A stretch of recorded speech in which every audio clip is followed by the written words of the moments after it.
બીજો દાખલો છે, એક કંપનીએ ટ્રાન્સપોર્ટ ખર્ચમાં 12.5% ઘટાડો કર્યો તો ફરી જૂના ખર્ચ પર લાવવા માટે કેટલા ટકા વધારો કરવો પડશે? તો ટ્રાન્સપોર્ટ કંપની હશે, ટ્રક કે એવું કંઈક ચલાવતા હશે, એનો ખર્ચ હતો એમાં 12.5%નો ઘટાડો કર્યો. 12.5% એટલે શું? 12.1/2%. એને આપણે ફ્રેક્શનમાં ફેરવીએ તો આપણે સમજી ગયા છીએ કે 12.5% એટલે થાય 1/8. 1/8.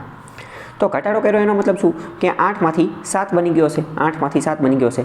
8 જે હશે એ જૂનો ભાવ હશે અને 7 જે હશે એ નવો ભાવ હશે. 8 જે હશે એ જૂનો ભાવ હશે અને 7 નવો હશે.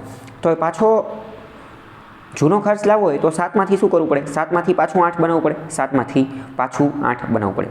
તો શું કરવું પડે? 7 ઉપર 1નો વધારો કરવો પડે. 7 ઉપર 1નો વધારો. તો 7 ઉપર 1નો વધારો. તો 1/7 એટલે શું? 1/7ના ટકા આપણે બહુ પહેલાં સમજી ગયા છીએ કે 14.2%. આ જે છે એ જવાબ આવશે. તો આવી રીતે આ બધા દાખલા જે છે એ તમે સોલ્વ કરી શકો છો. આવા પ્રશ્ન વારંવાર પૂછાતા હોય છે. આની જેવા જ બીજા 4-5 દાખલા જે છે એ તમે ChatGPTના માધ્યમથી જાતે બનાવી અને આની તમારે જાતે જે છે એ પ્રેક્ટિસ કરવાની છે. બીજો કંઈ ડાઉટ વગેરે હોય તો મને જાણ કરવાની છે.